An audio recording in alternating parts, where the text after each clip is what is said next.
real still 601.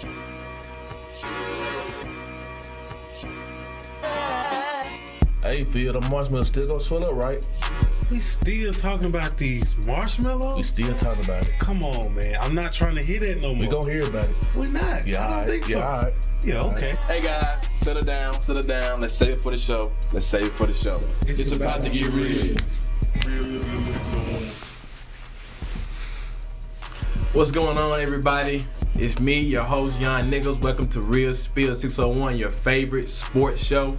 Make sure to call in at 800-492-5186. We have with me my gentleman here, my guy, Real Spill Phil, aka Phil Love. Yes, sir. My boy Deon Lacey. Yes, sir. It's gonna be a great show. We missed you guys last week, and we missed some good football. You feel like that, fella? I feel like we missed a lot. Yeah, I thought we missed some good football. So I think we should dive into last week first, because we got a guy in here that his favorite team played, man. I feel like I wouldn't be a good friend if we didn't talk about that. You right. You. So let's talk about it. We don't have to talk about it. I think we're going to talk about it. The Green Bay Packers lost in the division round to the San Francisco 49ers last week. This comes as a surprise that the Packers were picked as Super Bowl contending favorites throughout the season. I want to ask you guys, who is the biggest to blame for the Packers' loss? Well, looks like those Lucky Charms have swelled up. You can't use my stuff, bro. It's time to say goodbye to the good old days, right? Yeah. So I brought you a little gift, man, to help fill that emptiness, because you know A-Rod and them boys, they about to leave, right? Right. let me grab up in here, man. Let's see what I got. I got you some Lucky Charms. I know you did. I got you a bowl, man. I know you did. I got you a spoon. I know you did. And I got the milk, man. I got the whole damn for you, baby. Y'all check that out, man. That's what he gonna be eating on for a good little minute. I know you did. Hopefully that fill you up, man. Now back to the question. It said the biggest to blame for the Packers' loss. Yeah.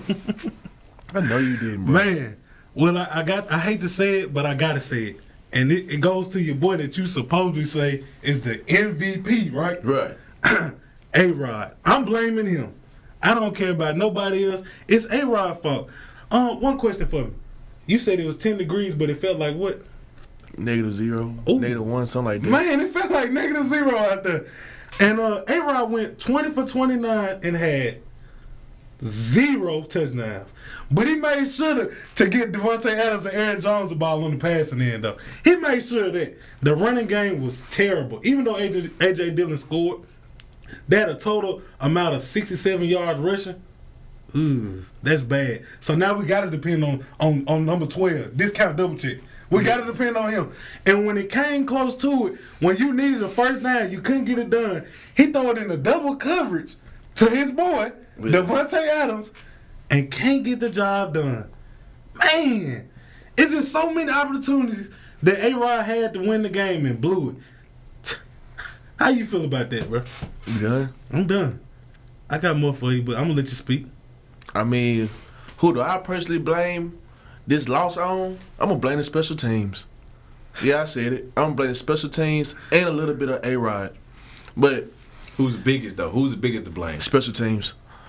Because I want to do A-Rod, but I'm going to go to special teams because how in the heck you let the guy come up the A-gap and block the punt?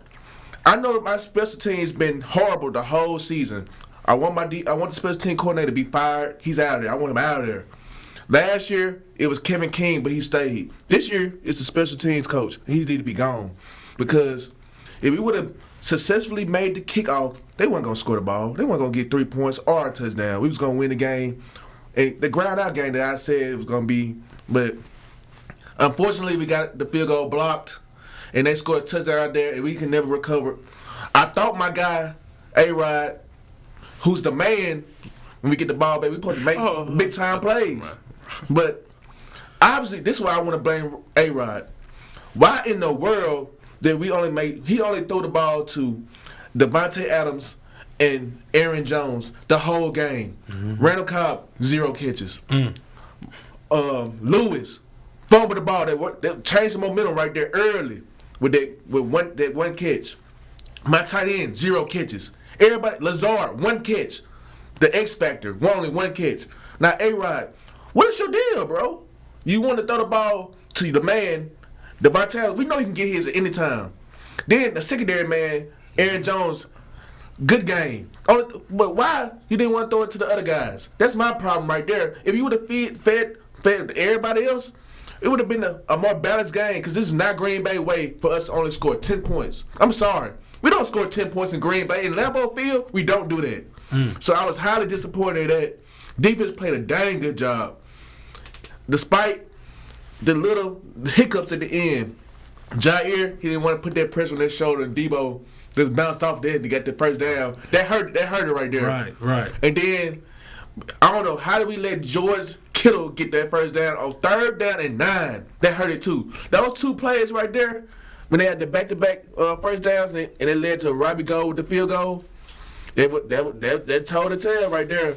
And Robbie Gold, you really pissed me off, bro. You really disrespected the G right there, man. But Jalen Ramsey had some noise to talk to, but we should have did that, but don't got the heart. I can't say no more about that. That frozen tundra. I can't say no more about that. I've been pissed off. My phone was on Do Not Disturb for 2 days. People were calling me. They was tweeting me. I didn't want to answer. It was just a hard 2 days, and I'm still recovering. That was tough because we supposed to be in the Super Bowl right now. That was tough, and I really hope that's not A-Rod's last game. I really feel like he still got another year at Green Bay. And Devontae, let's run the block one more time, man. One more time, bro. How many more? And that's all I gotta say, man. Because I don't want to talk about no more Packers till next year, man. I'm sorry, I don't want to talk about it. All right, you done, man? I'm done. All right. Who is most to blame?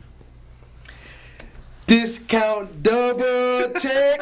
Trash. You too loud, bro. A-Rod, your boy, your favorite boy, trash. So what I want to say is, I just want to ask a quick question here. How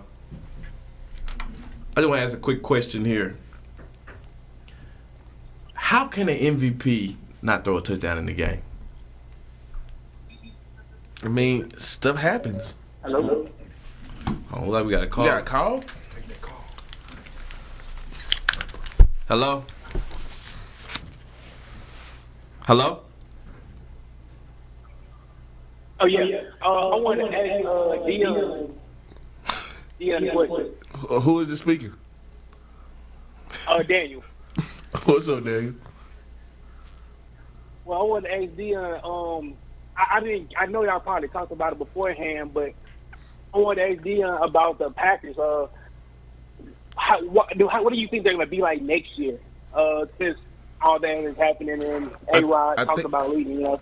I think I already addressed it. I want my guys to come back.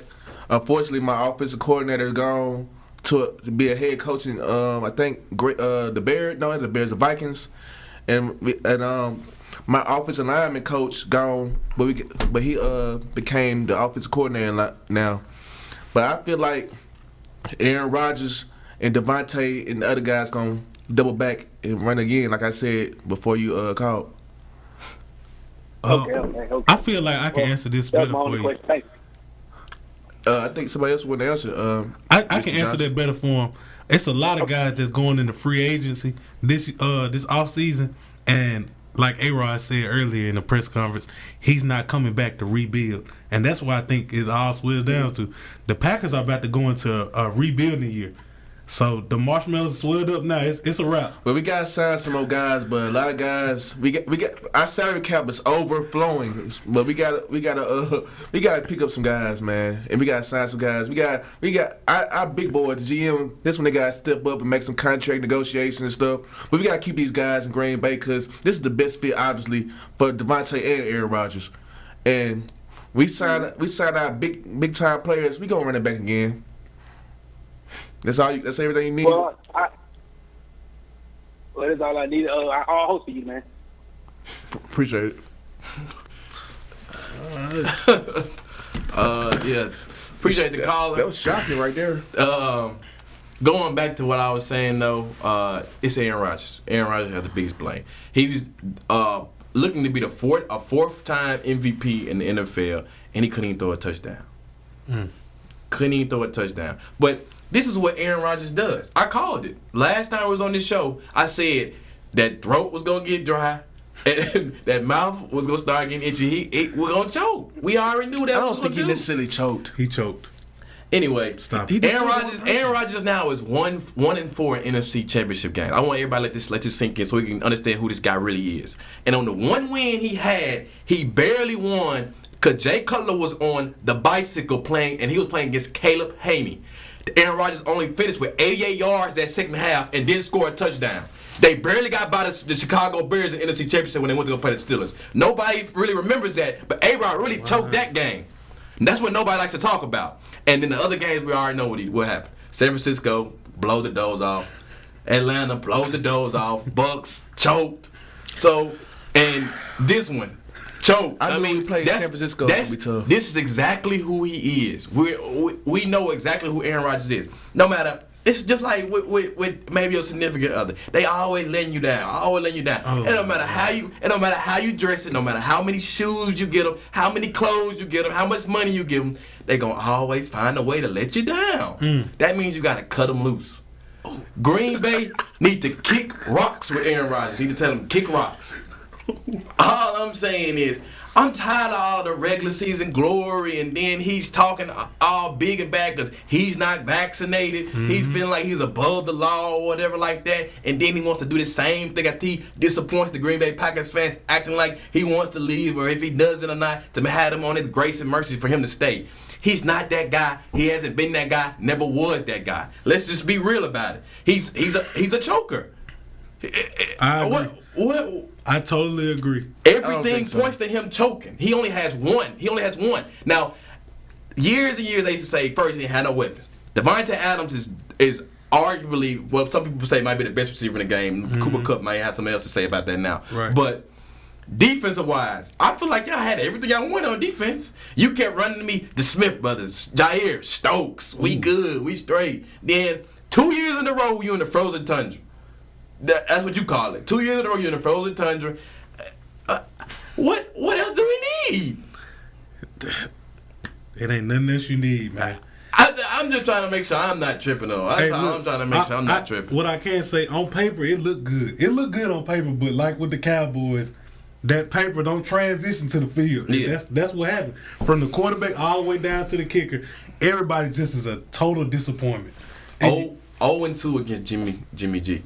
Hey, I knew it was going to be tough when we had to play the 49ers. That's why I was kind of mad that the Rams let them come in the playoffs, because I want to play your boys and beat them with flying colors. Yeah. But it is what the Cowboys, really, because the Cowboys going to beat the Saints. But that's why I wanted that matchup. You can say whatever you want, but now at the end of the day, y'all it's woulda, coulda, shoulda, man. Yeah, so it didn't work. woulda, coulda, shoulda. So, y'all at the couch just like everybody else. Right. The Sitting there watching the Super Bowl just like everybody else. We at the crib where we could have been us, but it's like me and A-Rod finna do the same thing. Sit on that couch and watch the game. Click the remote. we at one point now we just alike.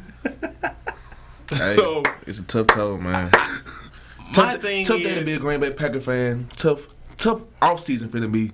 But hopefully we can make things right. I don't see it. I think that it's a wrap for the Packers. I think that window has closed. I don't see, even if Aaron Rodgers decides to come back, I don't see them as a true contender. I don't see them beating the Rams. I think the Cardinals will be better next year. I just don't see it. I just don't see it with the Green Bay Packers. I just think that Super Bowl window was last year and this year, and they gagged it. Well, one guy gagged it. One guy really gagged it. He gagged it both years. It both years. Yeah. And on that play where you said Devontae Adams was double covered and he threw the ball, you know what? Somebody that was wide open. I know.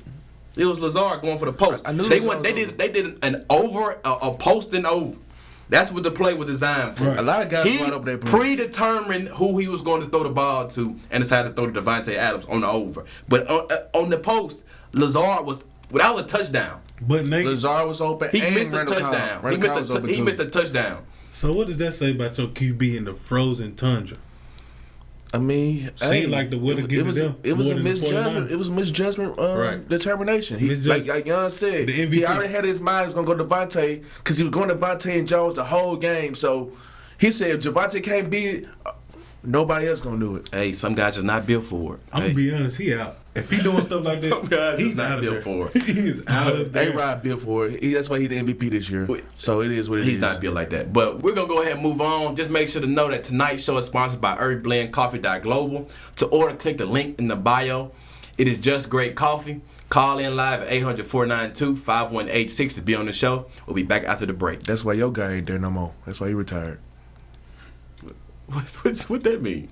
Like I said. Footprint Farms is a beautiful 68-acre vegetable and cattle farm located in Jackson, Mississippi, and is Mississippi's largest urban farm. The mission of Footprint Farms is to provide the community access to healthy food choices, introduce our youth to agriculture, and provide training and technical assistance to small farmers and ranchers. The farm is open to the public every Friday from 2:30 to 5:30 p.m. to purchase fresh produce or visit us at the Mississippi Farmers Market located near the fairgrounds in February. We accept all forms of payment, including EBT and SNAP benefits. Looking for a beautiful venue for your next wedding, family reunion, or dinner? Footprint Farms offers a 3,000 square foot facility on 5 beautiful acres, perfect for your next event. For more information, visit our website at footprintfarms.com, Facebook and Instagram at Footprint Farms, or call us at 601-910-5534. Footprint Farms, farm fresh, city sweet.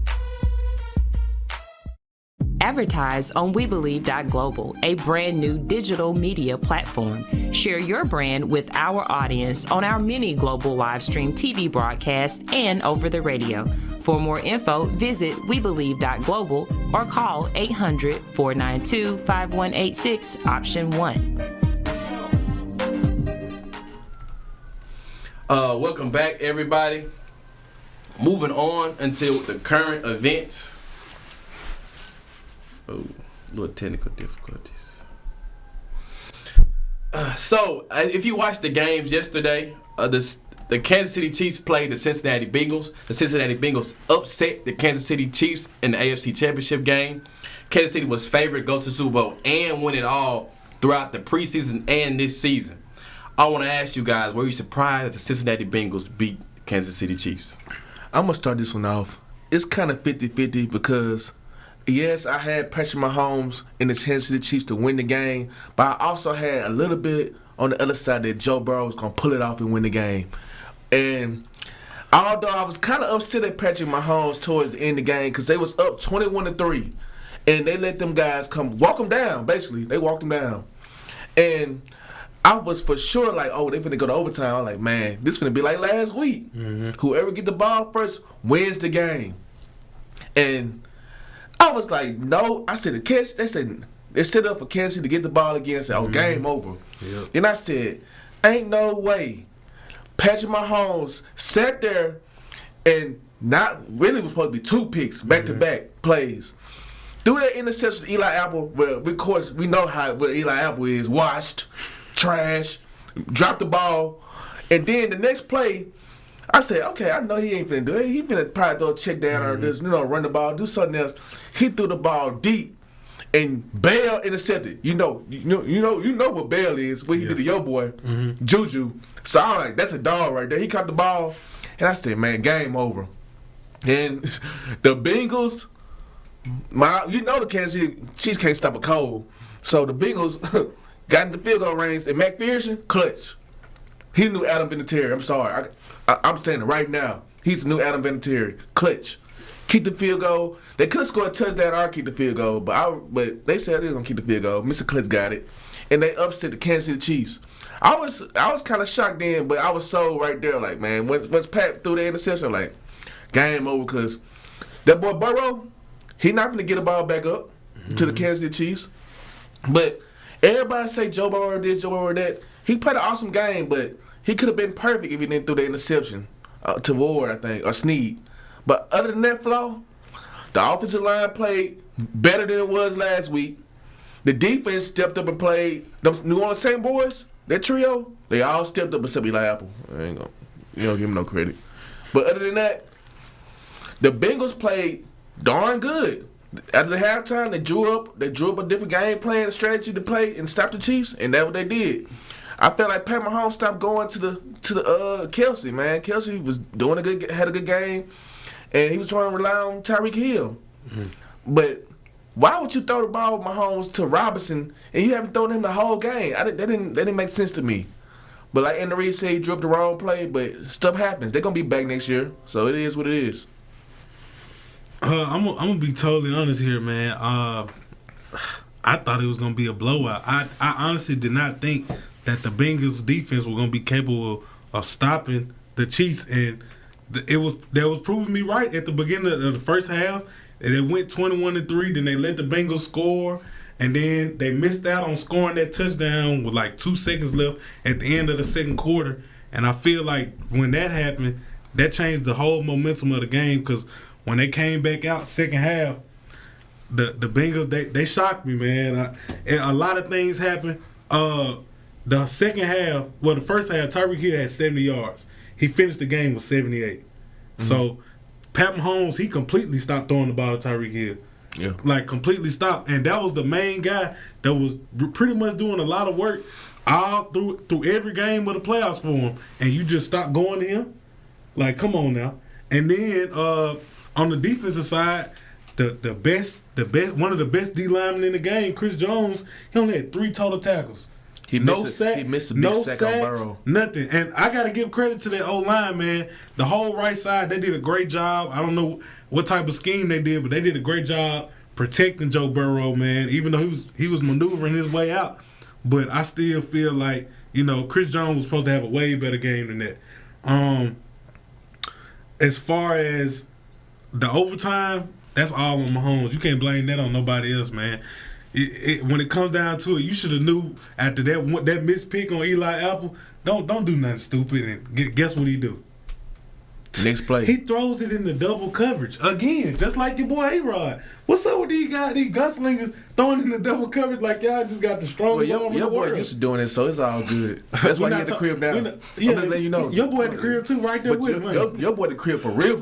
Yeah. He ain't coming back. It's real soon. Your boy gonna be at the crib for real too. He got signed 4 or 5 more years, so he all good. Depending on what team he go, he might have 2. He's staying. He don't want to. He's not going nowhere where he want to rebuild. He wants to win the Super Bowl, and if he can't do that, what is he in the league for? Just like your boy. You see, he gone. His arm gone. He gone. Yeah, he blew out. That's why being gone. Like a flat tire. A-Rod is gonna be playing for what? What are he playing for? At this age in his career, what are you playing for other than the Super Bowl? He playing for rings. Exactly. So if you don't go to the right team, what are you doing? He at the right team. He's not at the right team. That's not the right team. The Packers are not the right team. Who you think the right team then? I don't know. Green Bay. Maybe the Steelers. We gotta. Boy, don't get me started. Don't get me started, man. Look, let me just keep going, man. You gotta keep going because you flogging. Right now, so with the overtime deal, man, Pat Mahomes, he basically choked up. You throw in the double coverage like that and get a ball back to Joe Burrow, man, it ain't too much you can do. And when they got the ball back, it really wasn't even in Joe Burrow's hands to get him down to field goal range. Joe Mixon was the guy. They ran it like 8 times. So, I mean, hey, I got to give credit to the Bengals. I didn't expect them to win at all, but they pulled a fast one on me, man. They pulled a fast one. Was I surprised? No, I wasn't surprised. If you followed this show, you know I done stuck with the Bengals since from the jump, to be honest. I mean, what can I say? I already know the man that they have. Or whatever you want to call him. Ice Cold Joe, Joey B, Joey Bad Aspen. I don't want to say the real word, but was easy, y'all. Joe Burr, hey, Joe Sykes. It's who he is. I was never surprised, and I just want to just real quick. I just got to fact check some things. Just real quick, because, I see that you guys are both gushing over Joe Burrow and everything, so I just want to I ain't fact check. Say too much. Right. No, I just don't need no talking right here, okay? Okay, so Saturday, January 15th, Real Field picked the Raiders to beat the Bengals. You got call, y'all.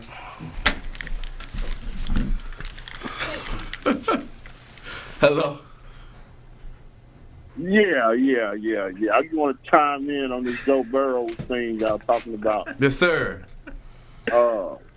Man, I've been saying since the beginning of actually in the preseason, that the Cincinnati Bengals was a team to watch. Joe Burrow, he does not crack under pressure. Exactly. When they went down. Matter of fact, before they went down, let's talk about they done beat the Chiefs in the last 7 matches that they done met them in. 2 this season, matter of fact. But they went down. Joe Burrow, he used to this pressure, so he ain't gonna go down like that. That was easy. Mahomes, on the other hand, he done been to the championship, so he feel like, hey, I'm the man. They went up. Yeah. They went up, what, 18 points? Yeah. They went 21-3. 18 points. went up 18 points, and they thought they had it. Looked like a blowout. Mm-hmm. We're talking about football. All we need is 3 minutes, and them 18 points go to 24 up. Right? Yeah, I feel like the turning point was when they stopped them at the goal line. When they stopped in that goal line before the half end, that was at the turning point of the game right there, I feel like. And then the Bengals took off after that. Yep. It was. But the Chiefs got a touchdown on their first 3 possessions. Mm-hmm. Right. But Mahomes go to the same person though. So, but let's talk about these Bengals though, man, because the Bengals. I'm saying this is my prediction. I've been predicting this from day one. Mm-hmm. I say the Bengals actually have a fighting chance against the LA Rams. Yeah, most definitely. I honestly believe. Most definitely. It's not going to be a cakewalk. The Chiefs shouldn't have been there. They shouldn't have been in the playoffs at all. They shouldn't have been where they was in the championship. Just the simple fact that they got lucky. We're not even going to talk about Aaron Rodgers. I ain't even want to chime in on that. That's not already know. Yeah, he's an artist too. Nah, not too much. Not too much now. Call it how you see it. Not too much now. Joke. Hey, but here's what's funny. My team is the Denver Broncos, but I like football. Yes, sir. Now, I knew at the beginning of this, I knew what we were going to do. But 2 years ago, Cincinnati building.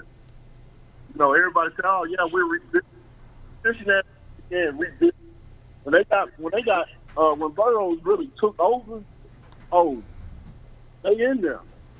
They in there. Yes, sir. So now, after they came up over this deficit of 18 points or something like that, I believe. Yeah, it was 18. Man, I mean, honestly and truly, Burrows, win or lose, is the football. Yes, sir. I've been saying that. I've been saying that. But Burrows, this ain't his first time. Ain't his first time being in a tight spot. Exactly. He did it with LSU. He's actually does better under pressure. Right. So at this point, they playing the Rams. The Rams, if the Rams don't stop them that first place or that first series. The pressure's gonna be on the Rams. They're gonna lose in the first quarter. Mm-hmm. That's fine, man. It's gonna be a dogfight. Yeah, I say it's gonna be a really good. It's gonna be a really good Super Bowl for sure. Yes, sir. It's gonna definitely be a really good Super Bowl. But I'm not a Cincinnati fan, but I've been watching them boys, man. Cincinnati is the team squad. Yes, sir. I don't mean to cut you off, but I got to get in on Real Spirit Feeling Lacy real quick. Thank you for calling, sir. All right. Appreciate it. All right, appreciate that. Real quick, let me just get back to what I was saying on the fact check. Thank you for calling. Make sure to call in on any segment, guys. Now, Saturday, January 15th, Richfield picked the Raiders to beat the Bengals, said Joe wouldn't overcome the terrible O-line. January 17th, Deon Lacy picked the Titans to beat the Bengals. He said also Jeffrey Simmons would be a big factor and take Joe out the game. He was. January 17th, Deon Lacy scoffed at when I mentioned that Joe Burrow was miles ahead of Ryan Tannehill. January 30th, Deon Lacy DM'd me and said he had Mahomes edging Joe Burrow out in the conference championship. January 30th, Field texted our group message and said, I think this might be a blowout, guys. I just wanted to make sure I fact check it real quick here because you guys never were on the bandwagon. I just had to go ahead and put that out there real quick. All right? So all I want to say is I've been riding with my guy. And as many people were in the United States and America, they weren't really riding with the Bengals or Joe. They never saw them being a threat from the jump. You know, guys like Phil and them thought they were going to be last in the division. Thought they were going to be worse than the Steelers. But they proved you wrong there. Then they proved a lot of other people wrong throughout the playoffs. And I've been riding with the Bengals. They remind me really of a young Saints team. That's really why I got so much love for them. But just as our caller just said, he's been in big games. That's why I was never worried about him. When I first seen him play that run with LSU, I already could tell like he was something special where big games did not faze him. So I already knew in every game that he played throughout this playoff season, he was not going to be fazed. No matter what the situation presented himself, he came calm, cool, collected, and walked down everybody he played. That's just what he do. So at the end of the day, I called it. I just gotta give myself a little praise here, man. These two guys, he ain't finished these yet. These two nice young gentlemen, man. I appreciate everything, but I gotta call you out when y'all guys was wrong and didn't pick my boy. So he got one more game. I gotta give y'all flags on that. This is just saying. I ain't mad. He got one more game. He gotta finish it. I'm gonna stand on. He gotta finish strong. Always. Like I said, I got the Rams. So Joe, you gotta be Joe then. But if not, the Rams gonna win. He gonna keep proving you wrong. Prove me wrong, Joe. He gonna keep proving you wrong. Okay. I like you, Joe, but prove me wrong. You the next man up for real. And real quick, I've been hearing a lot of Brady comparisons, but I feel like he's more like a Drew Brees. Brady. But moving on to the at the end of this segment, remember, tonight's show is sponsored by that Earth Blend Coffee Global. To order, click on the link in the description box. It is just great coffee. Call in live at 800-492-5186 to be on the show. We'll be back after the break. COVID's pioneering coronavirus protocol firm, SGE COVID Solutions, is paving the way forward for a safer city government, delivering cutting-edge biosecurity and biosafety protocols which have been developed internationally by top virologists and scientists, using an all-natural cleaning solution that kills COVID-19 on contact like no other product on the international market. Let SGE COVID Solutions provide innovative, rapid facilities testing and world-class, state-of-the-art bio-risk safety protocols for all of your coronavirus needs.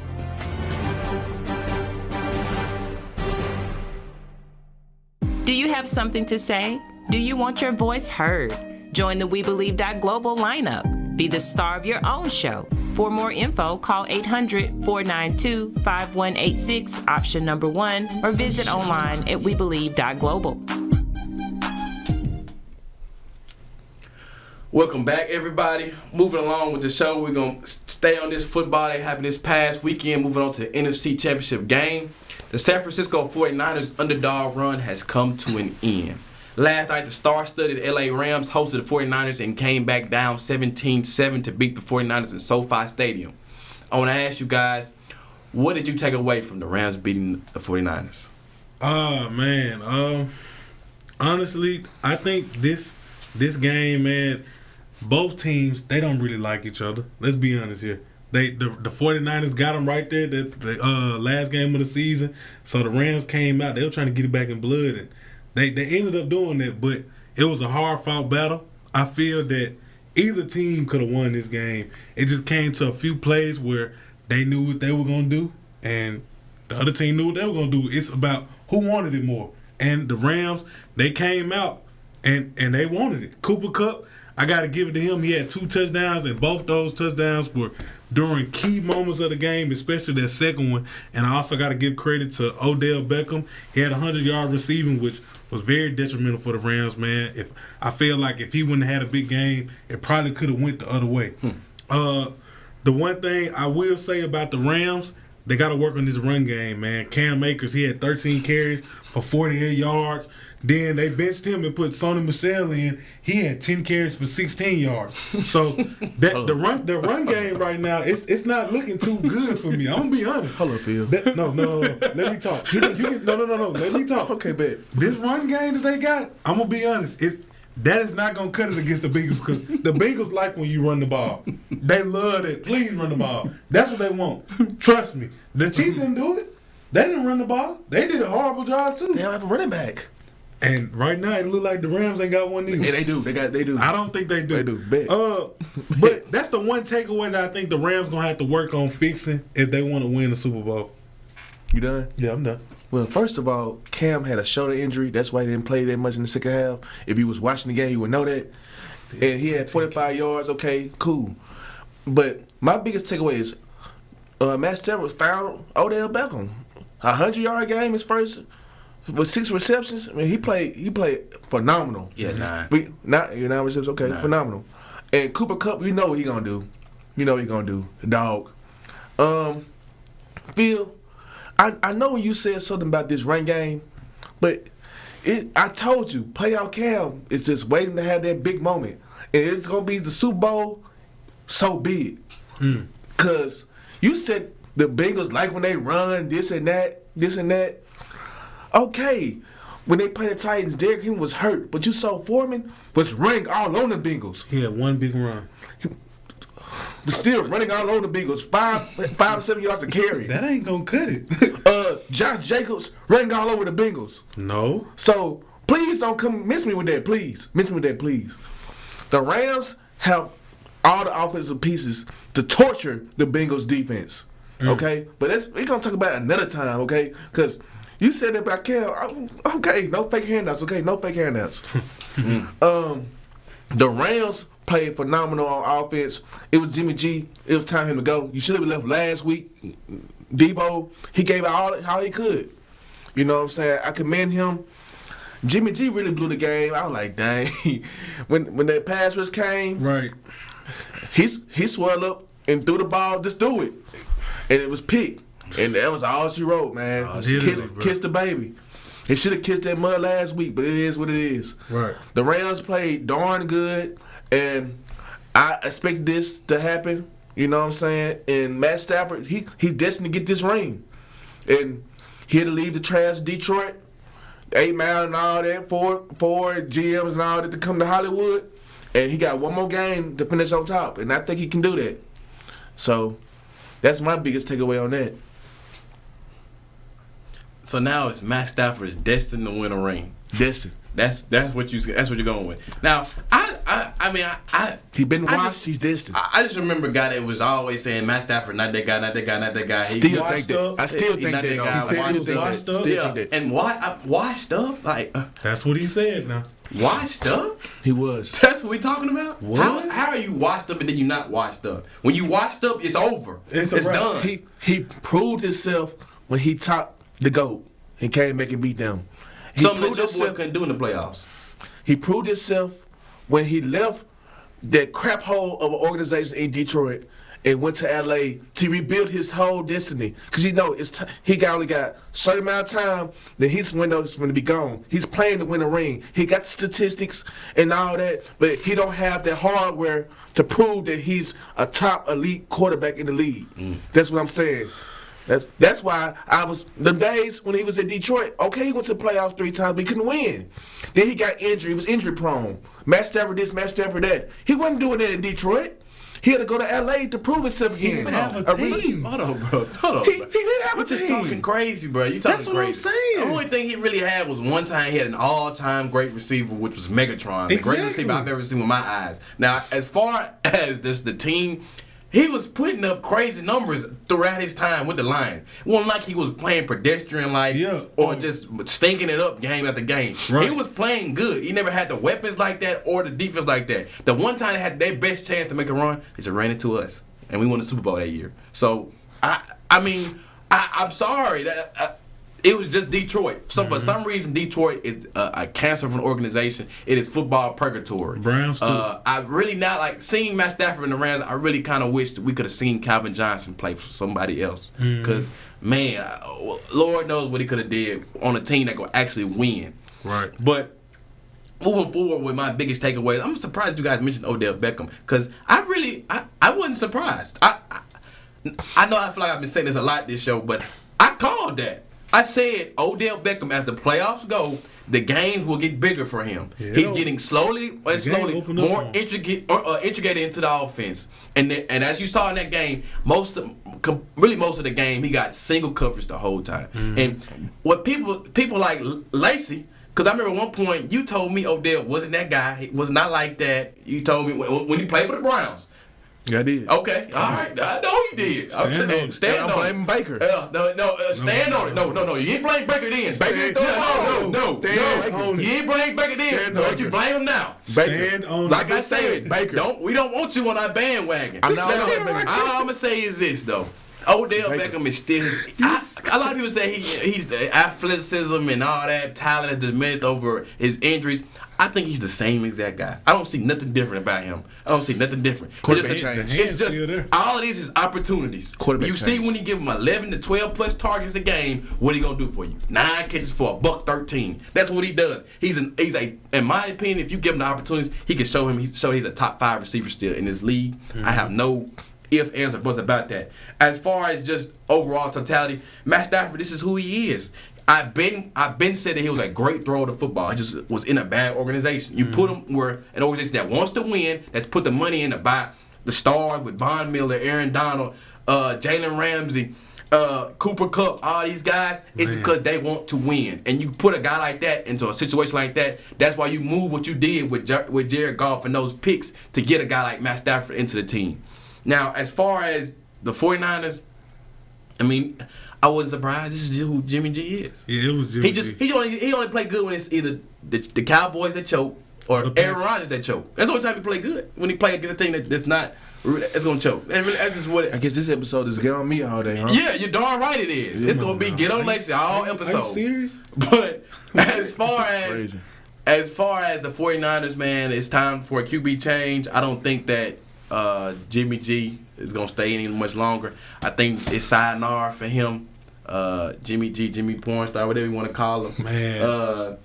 As far as just the rest of the team, I hate it because if you get a nice quarterback, they can still make a Super Bowl run next year. Exactly. But Trey Lance is not the guy that's gonna get you there. No, that's not the guy. So my opinion, you go out to either 2 guys, Brady or A-Rod. That's if I'm the 49ers, that's who I'm going out there. Brady or A-Rod. If I get Brady or A-Rod, which are 2 not unlikely scenarios. Brady grew up a 49ers fan.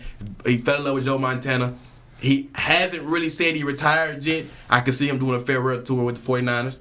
Aaron Rodgers, the last time he talked about leaving, there was rumors and that he would go to the 49ers with Kyle Shanahan's offense. So this year, I mean, I don't see a problem with him doing that again. They have a great defense, tight end, a all-time, a great receiver, Deebo Samuels. Man. So, and an offensive coordinator that's one of the greatest play callers in the game right now. So, I feel like those are 2 likely possible situations. But as far as that, I mean, the Rams are really, they were the most complete team coming into the playoffs from the jump, as I stated.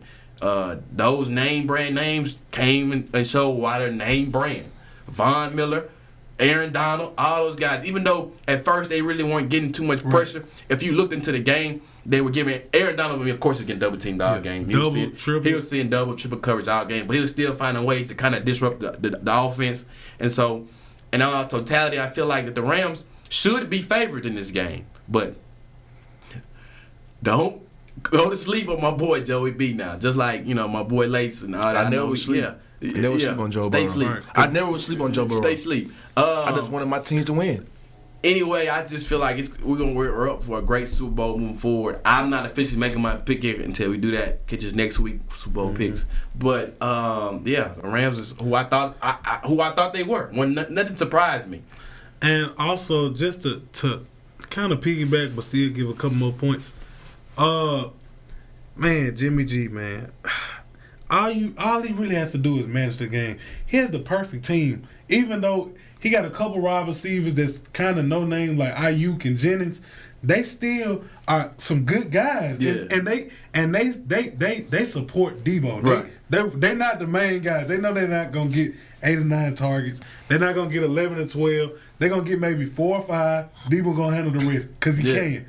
All Jimmy G had to do was just take the sack. What in the world makes you think that when you run out the pocket and you see Aaron Donald that you got to throw the ball, and then he try to pitch it like he in college? Hey, I mean, that's the type of stuff that I don't like. What would you do? I would have took the sack. And why? Because I still had 1 timeout left. Okay. And then it was what, 2nd or 3rd down? Yeah, about 2nd or 3rd. You still had 2 more downs. Yeah, but why would you I do knew he this? was gonna gag it though. But Jimmy G is kind of it's kind of just like A-Rod basically though. Like Jimmy G's that girl that you give her everything. Yeah. But she's maybe limited. You limit her. Aaron Rodgers self-made. you go to work, you have the money, you pay the bills. All she maybe not has to, maybe have to do is maybe cook a little and clean a little. And watch what she still do. She'll cheat. Aaron Rodgers She'll still cheat. Aaron Rodgers self-made. She'll still let you down. That's what Jimmy G is. And, no matter. It's another guy that got everything surrounded and still let you down. You know what that is? Dak Prescott. Dak Prescott, Aaron Rodgers, and Jimmy G in the same little boat. Wrap them up, tie in the little boat, and give it off, man. But Dak Prescott self-made too. Self-made? Yeah. He choked. All these self-made guys, when you say that and in my head now, I'm thinking choker. Because Dak Prescott choked this year. Jimmy G, Choke. I mean, he choked. A-Rod choked. Choke. Hold on. Oh, one more. Your boy in the AFC. You know what I'm talking about. Ryan Doggone Tannehill. Ryan Tannehill. Woo-wee. That boy know how to grind some gears, man. That's the one He know how to grind some gears. We got some Cowboy fans in here, man. We got some Cowboy fans. Hey, man, them Cowboys, I'm sorry I had to know y'all That's like the one that. I could really say that honestly choked was Ryan Tannehill. He need to be shipped out. And they set up for Jimmy G. Or your boy set up for Jimmy G. Hey, no, they say Jimmy G. If he go to We don't want if he go to Pittsburgh, if he go to Pittsburgh, we can do with that. We can't do nothing with that. all I know is Jimmy G better not go to Tennessee, and he dang sure if A-Rod go, better not go to Green Bay. He better not. Check this out. You Though. better Just not. check this out. The guys that I named, all of them, I feel like the team there right now, they need to leave. Dak, he's getting paid too much money. That's not going nowhere. He's not going nowhere. That's But not going overpaid. Overpaid. He's finessing them. He earned that money. He earned that money. Dak The earned that Cowboys money. got a lot of guys going into free agency too. Zeke, he might be up out of there. Oh, you know, the Cowboys team might be a little Amari different Cooper too. might be gone. They're going to have to pay a couple of them old linemen. That whole offense might be gone this offseason, bro. Dak earned his money. No, he didn't. He's stealing. He earned it. He's stealing you money. You number one in the division, Earned it. and then you lose in the first round to a team that they ain't supposed to be in. He's stealing money. That's what he doing. Earned it. Earned $75 million. Earned it. Scam. To lose. Whatever you want to call He it. earned his money. Let me ask you something. Did Kirk Cousins earn his money? Yes. No, Not really. So No, Dak he Prescott earned his money. I don't think Kirk didn't add them when he You know went what? on the hot seat too. What are we talking about? Kirk might be gone too. bro. He might be gone Now too. that's a guy I probably could take to the Steelers. Kirk He can Cousins? come. I feel like he kind of got that. Ben Another Roethlisberger choker vibe. that's gonna throw the ball and throw it to the other team with ease. Hey, Just but like your boy. moving on, we're going to be talking about the swags next segment, but just know tonight's show is sponsored by earthblendcoffee.global. To order, click on the link in the description box. It's just great coffee. Call in live at 800-492-5186 to be on the show. We'll be back after the break.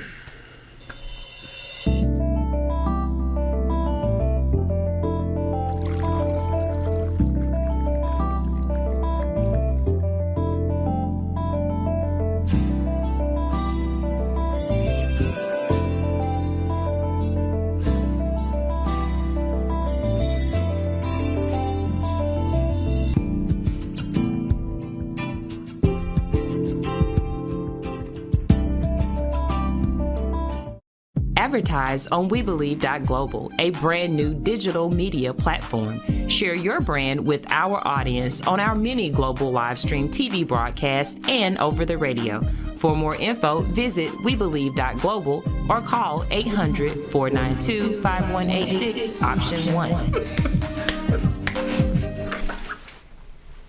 Welcome back, guys. As you know, if you follow us, we like to end every show talking about HBCU schools. So moving in, entered today, the men's SWAC basketball Southwestern Conference has a three-way lock for first place.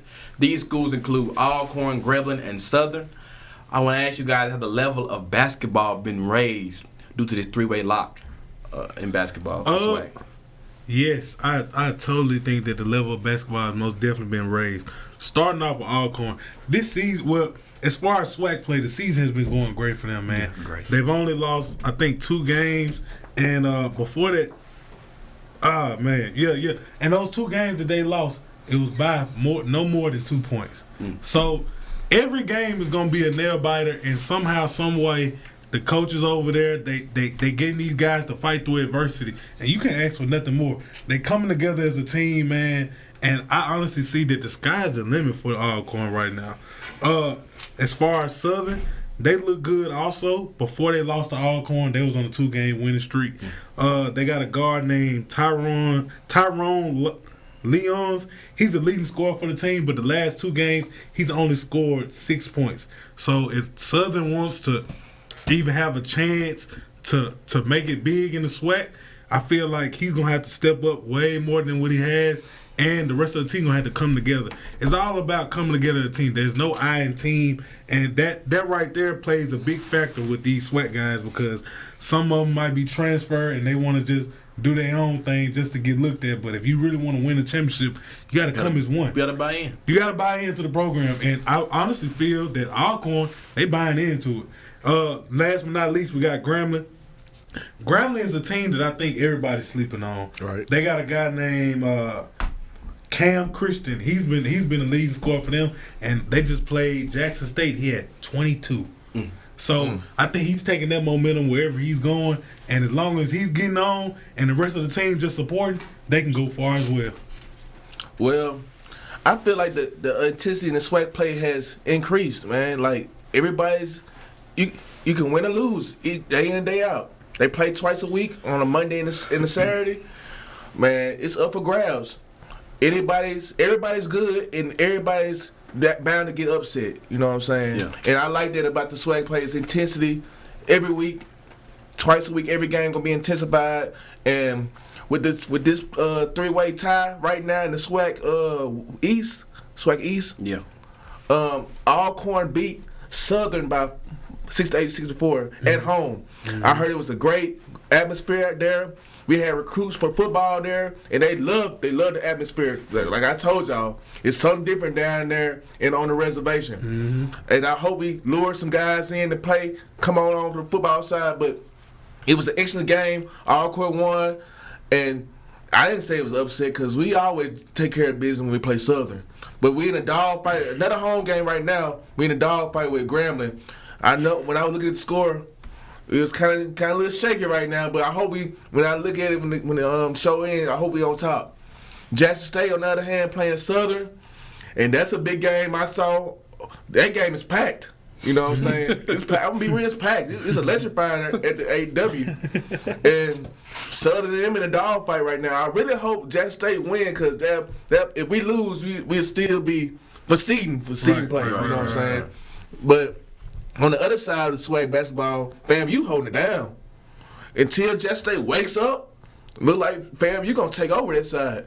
Man. But I like the play by SWAC. You know, you play two home games and 2 away games, and you know, girls and the double headers. I like that. You know, because these other big time power schools, the girls playing somewhere and the boys playing home. You know, but with the SWAC, you know, you got 2 home games. You get to catch 2 awesome, great games. You know, I like that with the SWAC doing. And they've been doing that for years. So we keep getting recruits and transfers in. I feel like the SWAC going to upset one. They going to get in the big dance and they going to upset somebody. And just hope, God, we just hope we don't get a 16 seed and we play the big dogs like the Dukes in Kansas because we already know they ain't gonna look good. That's who we're gonna have to play. We're gonna be 16. We're definitely gonna be 16. Not. Let's hope we don't have to. The only way we don't get 16 is we start winning money games. Yeah. If we get like a play in, like a 13 or 14 seed, we don't have to play the big guys because Lord, we play the big guys. We already know it's gonna happen. We going to the crib. Especially they have to see Duke. We play anybody big. We going to, you know, we just come up for fun. Find a way to blow in the first We just come up for fun. But that's my take on the SWAC play. Let's keep on getting good guys in, and we play a good quality basketball game. And the crowds keep showing up to play, showing up to watch the girls and boys play night in and night out.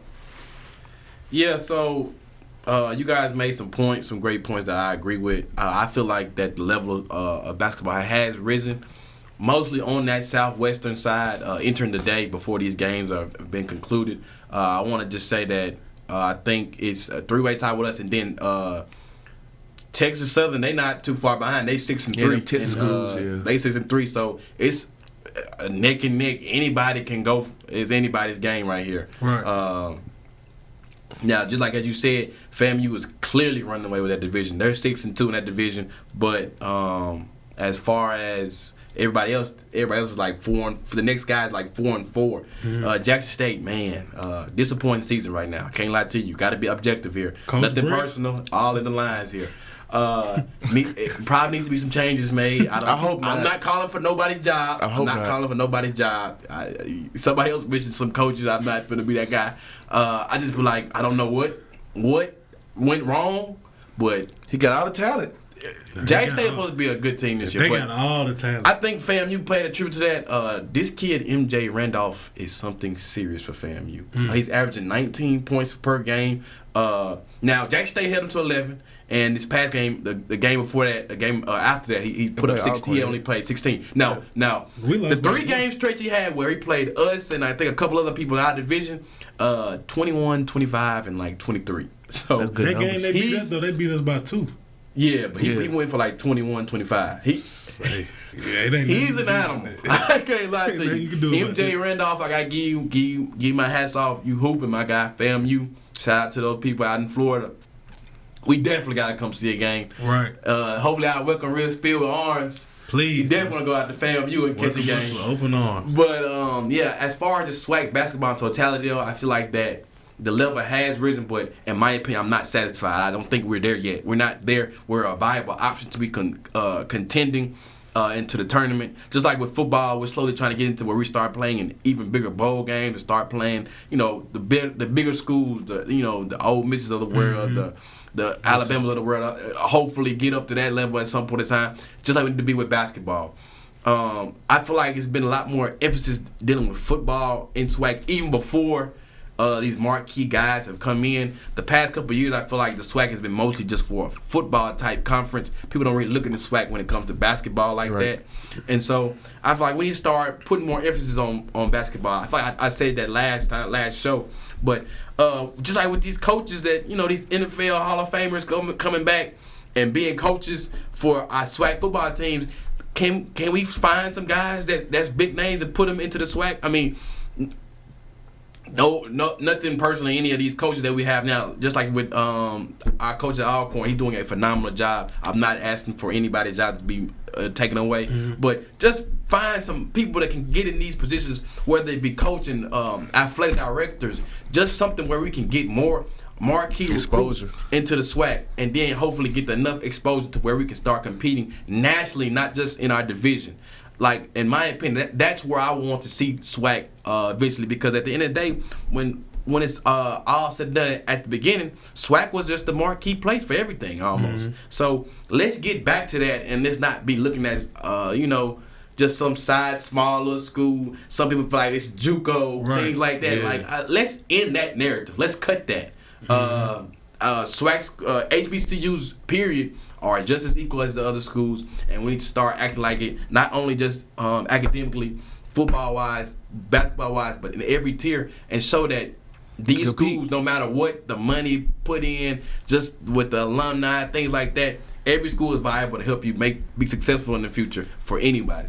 But, my takeaway, I feel like the level has been raised, but we need to keep pushing and getting it raised more. I also feel, just to piggyback on what you just said, about just getting some bigger name brand guys to come in, but that all plays in with just recruiting. If you can recruit, you can get anybody, and it's just about how you can get them down there. I gotta say this though, like, okay, this is just not saying, like I said, not calling for anybody's job. Right. Say Landon Buse, the coach of Alcorn, walks into your door and says, "This is what we can do." We could probably slip you an NIL deal of maybe like $10K, but then you got John Calipari come and walk in, and he like, hey, NIL deal, you getting paid at least 100 racks at least. Yeah, 100 racks. So, I mean, it's hard, but it is hard. If we had like a guy like I'm just thinking, just coming out thin air here. Like, say, cause Shaq's son is in the HBCU. Well, if Shaq was a coach or something like that, even though he probably he probably more LSU, but he'll be a coach or something like that. He come in, he's gonna find a way to make it happen. And these guys are gonna come. That's my only thing with that, with marquee guys with marquee names. They can get a better guarantee. Like, guys that we have, they may be good coaches, but when it comes to scheming and things like that, you can only scheme so far. Your game plan it may be the perfect game plan, but if talent-wise you don't have the natural talent to be conducive for that game plan to work, it doesn't show the results that it should show. You may get a little bit like maybe winning a little bit in your division or something like that, which is good to keep your job, but big picture overall wise, as moving SWAC as a whole, that has to be an emphasis for recruitment, really, though. In my opinion, it's just the recruitment.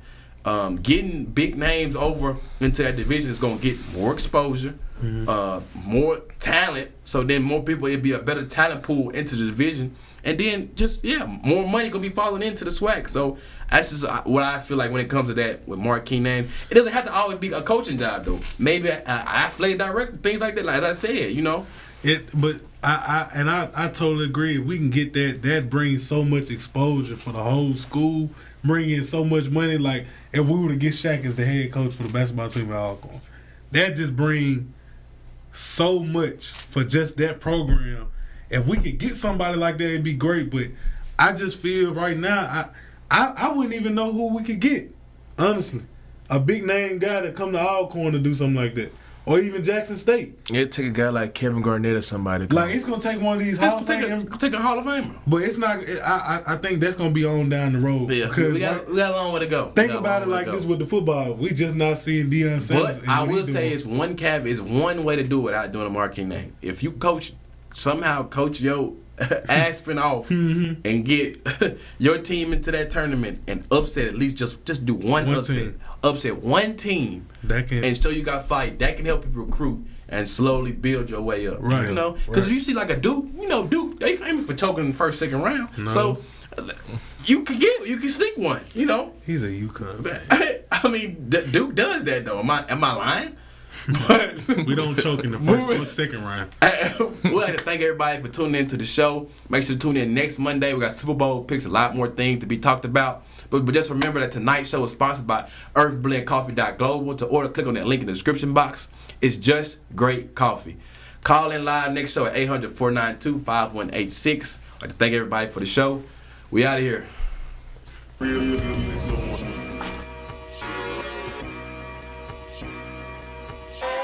Real 601.